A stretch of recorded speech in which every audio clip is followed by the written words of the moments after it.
أعوذ بالله من الشيطان الرجيم. بسم الله الرحمن الرحيم.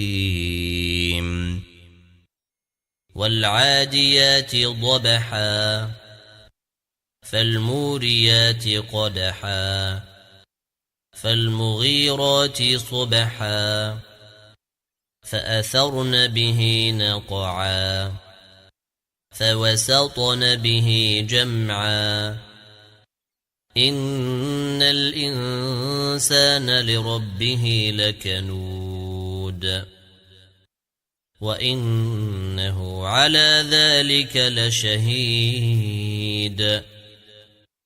وإنه لحب الخير لشديد أفلا يعلم إذا بعثر ما في القبور وحصل ما في الصدور إن ربهم بهم يومئذ لخبير.